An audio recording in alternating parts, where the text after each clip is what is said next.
make sure, please, that we get the reservations in. If you can help Carmen in any way possible, as she needs, we have besides the technicals, whatever the need is, please give her a hand. So now, my theme. Go to share screen, and let's go here. Where am I now? I'm going to shrink this down because I do not need this anymore. And I need this instead. Hold it. There we go. Okay, put up my material. There we go. So for everybody, here we go. Push myself up in the corner. I'm talking in this series, and I'm going to wrap up this series really with the next one, which will be about Rabbi Heschel. But we're talking about here. I've been doing pairs, right? I had Buber and Rosenzweig. Now it's going to be Kaplan and Heschel, very opposites in temperament and personality, both associated with my rabbinical school and my movement, but very much opposites. Because we need opposites. That's what it is to be a Jew. What is the Magen David? It's two triangles going in opposite directions. Can't agree. The interesting thing is here, both of them were rabbis. All the other major figures in modern Jewish thought, not rabbis up to this point. Not so many rabbis. Now rabbis, both of them from an Orthodox background, looking, how do I take what is valuable and precious to me and make it work in the modern world where Jews are no longer religious or believers, right? That's the big challenge. So I start with Rabbi Kaplan and talk about a scandal. And we always love scandals. Everybody loves scandals, right?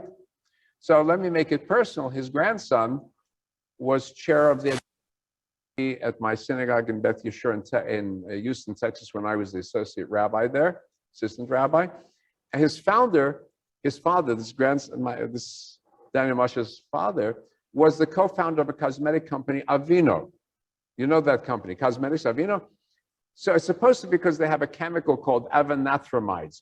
But I met the father and he assured me that it really is from Avinu, Avram Avinu. That's his claim. But it's nice. So the grandson davened. The synagogue had a conservative main sanctuary, it's a very liberal main sanctuary, and then had an Orthodox chapel. The only difference was there was mixed seating, but otherwise there was an Orthodox service. And the grandson of Rabbi Kaplan, who was not Orthodox, davened in the Orthodox chapel. But he did break with the chapel service only when his daughter became bat mitzvah. He went on his own because it was an Orthodox congregation. It didn't have bat mitzvah, so he did it. So I had the opportunity of hearing Kaplan once giving a guest lecture at my rabbinical school, the Jewish Theological Seminary. He was already in his 90s, passed away at 102. So in a very American style, he presented his arguments on a blackboard with a flowchart diagram. A very systematic thinker. Here in LA, LA very much influenced by him, maybe more than other Jewish communities. Rabbi Harold Schulweis at Valley Beth Shalom, his best-known expounder of his position. And Rabbi Schulweis helped found the concept of the Havurah movement, where we would devolve Jewish authority to small, informal communities. And the first one that was congregation-based in the United States was in my previous congregation in Beth Shalom of Whittier. So separate from the congregation, there was a Havurah. They were members of the congregation, but they operated on their own also. And Rabbi Schulweis had been the one who had set them up. So, very creative figure. This, go back to Kaplan, founder and influencer of more important Jewish institutions than you can shake a stick at. There we go. Get that American phrase right. I don't know what it means, but that's what it means. So at the time, he was very controversial. Even the reform at its most unhalachic never elicited the fiery reaction that Rabbi Kaplan did. And so I had an Orthodox friend who told me he was looked upon with the variation of the Muslim declaration, which said God and Mordecai is his prophet. Right? There's no God but Allah. Muhammad is. This was there is no God but Mordecai is his prophet. That's how the Orthodox world looked at him. Controversial. Even in his own rabbinical school, his colleagues were not happy with him. Now, we'll come into what his position was.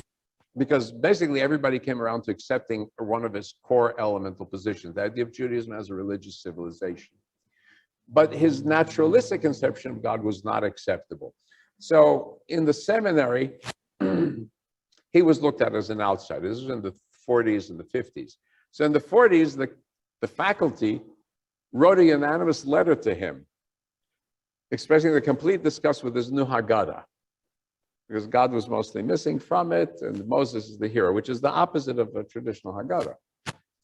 And then 4 years later, in 45, three great professors, Alexander Marx, Louis Ginzberg, Saul Lieberman, went public with the rebuke by writing a letter in a Hebrew newspaper, Hadoar, attacking his prayer book and attacking him as a rabbi.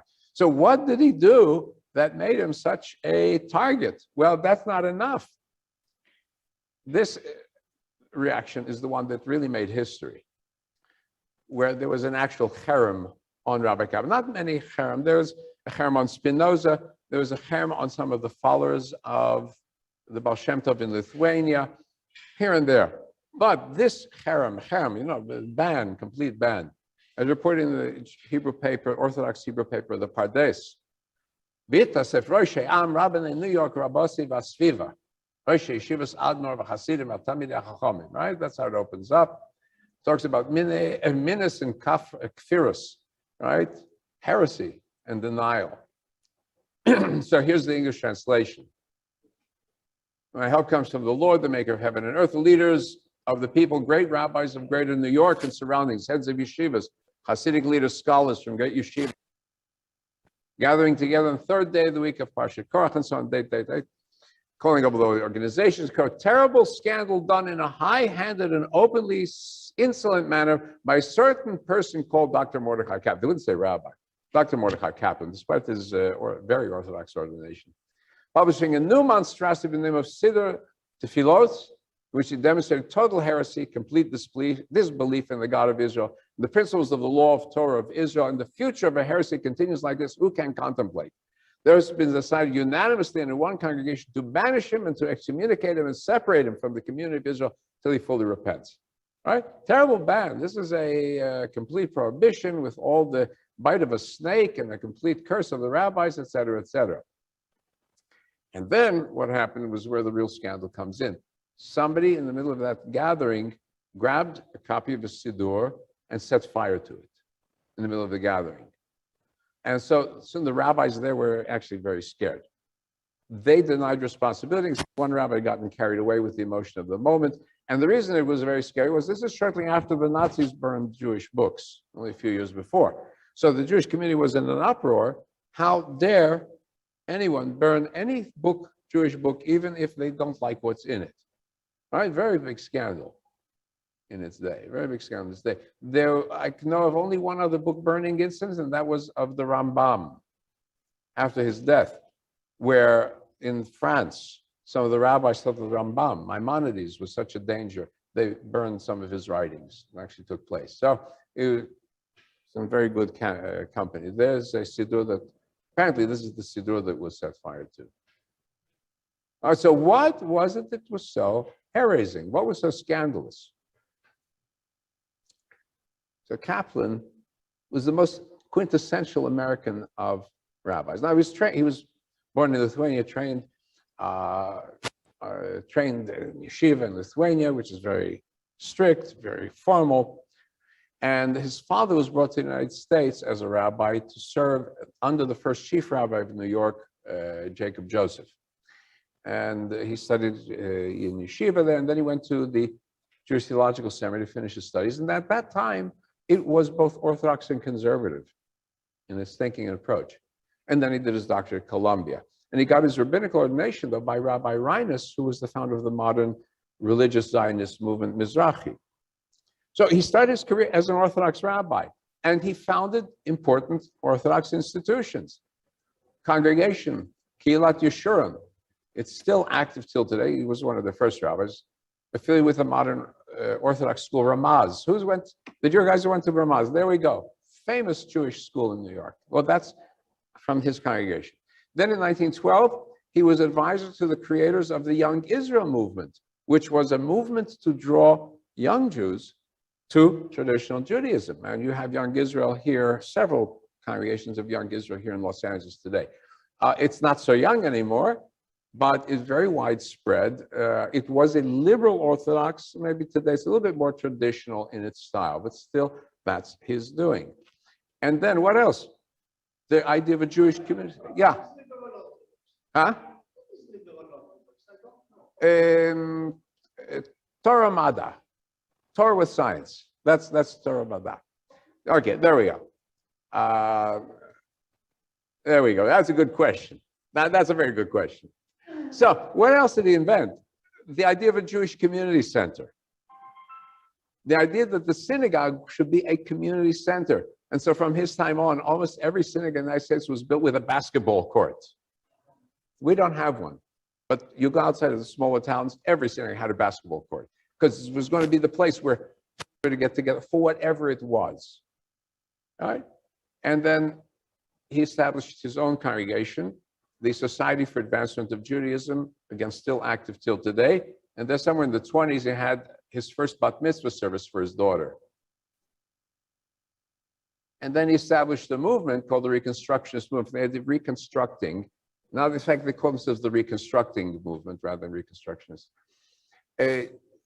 He was still part of the conservative movement. He never wanted to create another denomination. He felt himself just to be a wing of the conservative movement, but eventually it would set up its own movement and its own rabbinical school. And I was actually one of the first applicants there. I just didn't follow through. The premise was fascinating. You would follow a full PhD program in some academic area at a major university because you have to be part of American civilization. Then in parallel, full rabbinic academic course based on following the development of Jewish history. Again, highly academic. Biblical civilization, rabbinic civilization, medieval period, modern period, and the contemporary period. It was too new risk for me, and I thought the philosophy was a little too cool for me.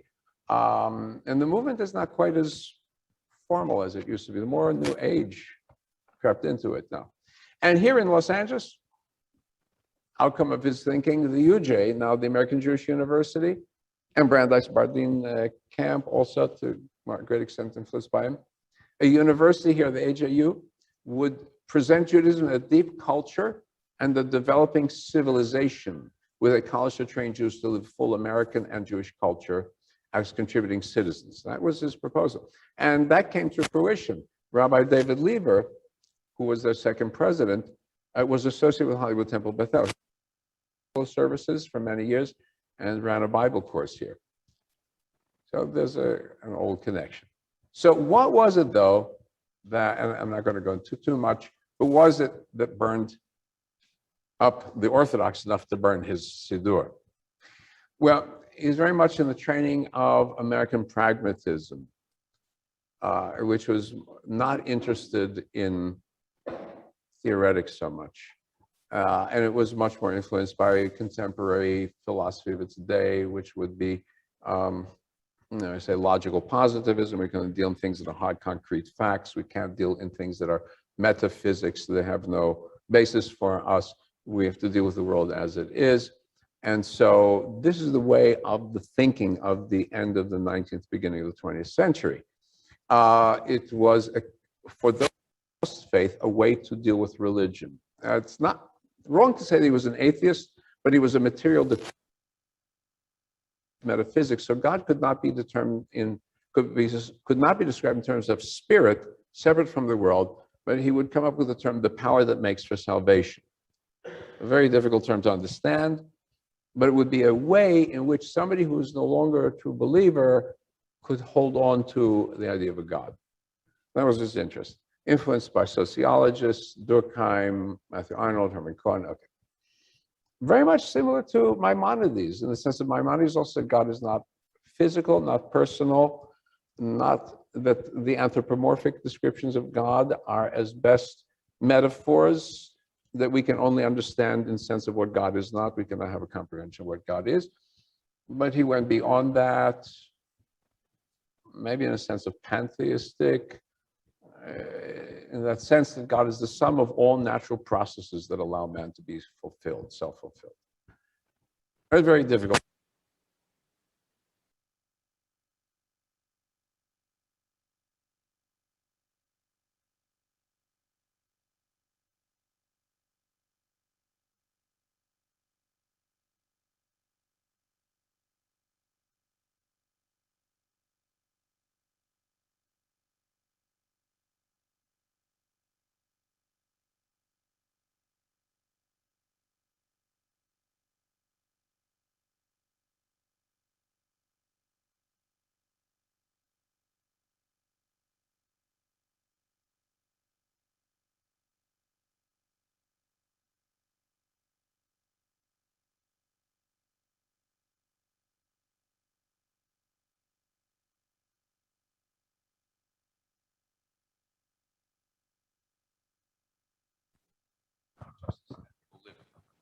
So, oh, okay, picking it up. In halakha, he was traditional in his behavior, but he felt that the conservative movement was too timid to make major steps. They were always looking to the right side. What would my colleagues and my family say from the yeshiva world?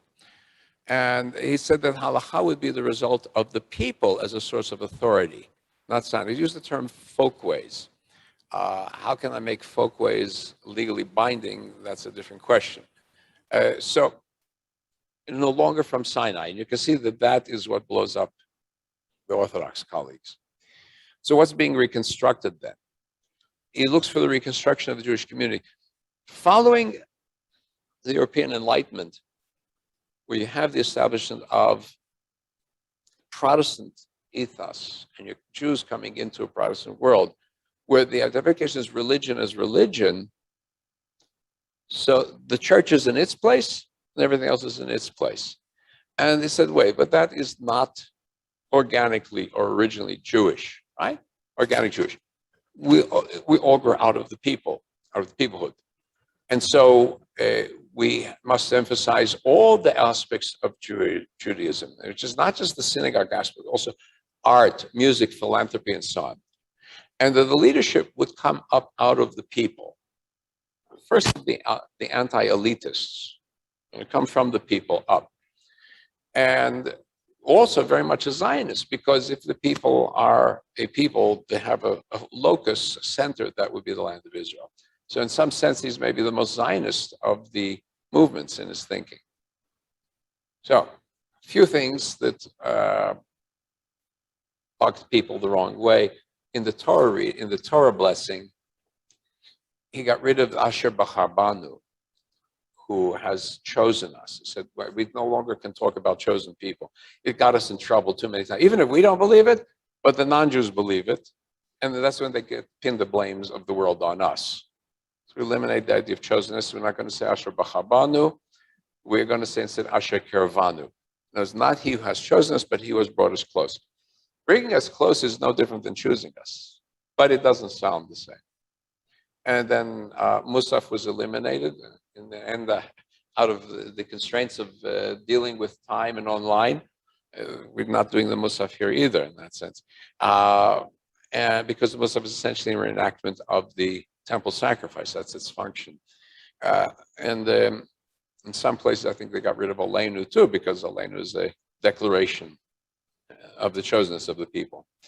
So what did Kaplan say would keep the Jewish people together and basically kept the Jewish movement together? So there's the idea of centrality of the land of Israel, the primacy of religion, then the word, the maximum plenitude of Jewish content. We're not cutting anything off. We're going to try to get into this what we can without making it rigid. And then the encouragement of scientific learning, because we cannot deny the study of academic truths. Can't wall them off. So those are 4 key points that he said really all of the conservative movement shares. So I'm just going to wrap up. As a movement, it's really not it's like 2% as a movement, but as an inspiration, it has affected the Orthodox world, it's affected the conservative world, has affected the Reform world. We're all in the end reconstructionists in that sense. And so that's what I'd like to say. And here, just wrap up here. This is Rabbi Kaplan in his later years. And I'll post up online some of his quotes so you can have a chance to read them on your own. So that's my theme of the day. Yes.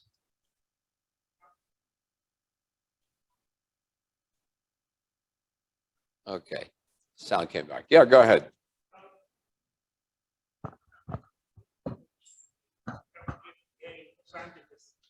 Los Angeles, and especially West Hollywood, this idea of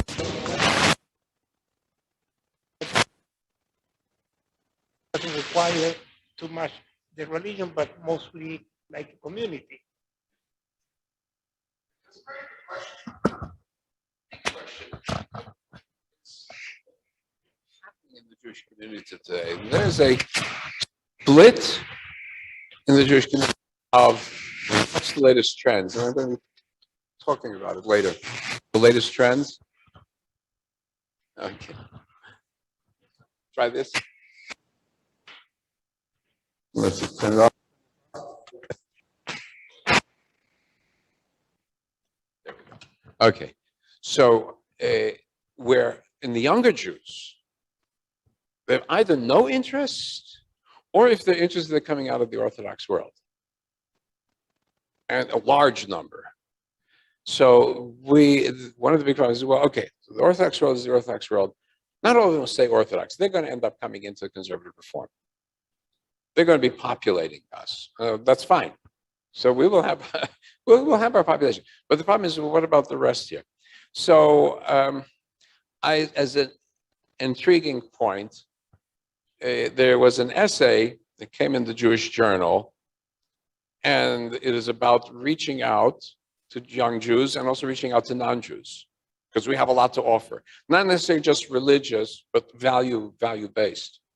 And the author happened to be my second cousin's daughter. Okay, so I said, let me interview you, and I'm going to put it up on Yom Kippur after our services. We'll have a discussion about that. What is it that we can do? What are people, because we have to ask the question, what are people looking for? Do they want Jewish food? Is it Jewish music? Is it Jewish? What is it that draws people today? And we really don't know. Right? So that's.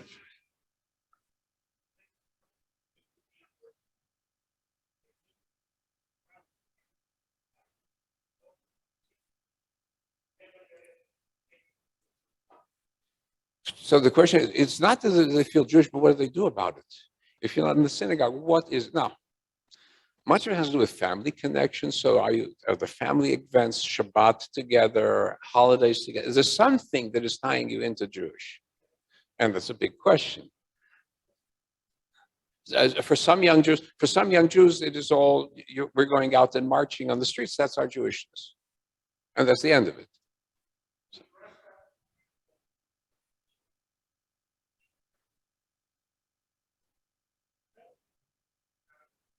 That's right. So thank God for the anti-Semites. They might talk a little bit about it. But I don't want the anti-Semite to tell me I'm a Jew. I need to know for myself. That's the big problem. I mean, why should I rely?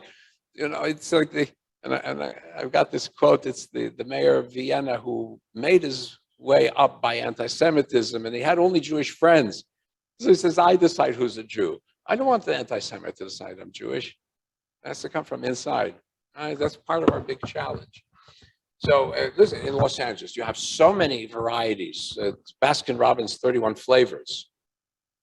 But how many out of the 500 or 600,000 Jews that we have are actually actively involved? Right? Smaller number. That's a very big problem. Right? Even somebody very attractive, like, yeah,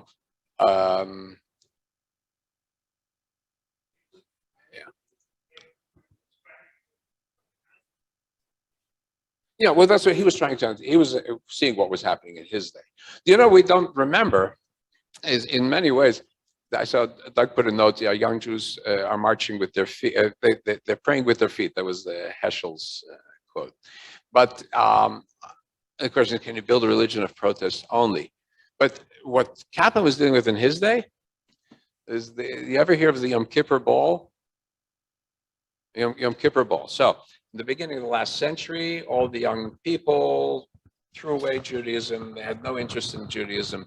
The rumor was that at Ellis Island, in the bottom of the ocean, if you go diving, you'll see all the tefillin down there the Jews threw away because they no longer needed it.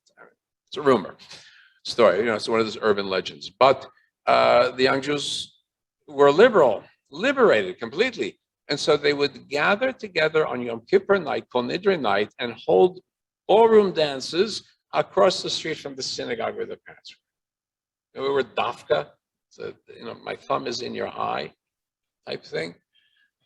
So we're in much better shape in that sense. Much better shape. It used to be that Jews were ashamed of being Jewish. Don't have it now. Now we're getting it from on the university campuses. We have young Jews being afraid of showing that they're Jewish, but it wasn't until now. But it was a century ago. Jews were hiding the Jewishness. So he had to deal with maybe a worse situation than we have. It's easy to be a Jew today. So making it easy to be a Jew today? Is it better for us? Or is it worse? Maybe, we're used to being picked on. Then we know what we're doing. Yeah. Okay. Let's wrap up.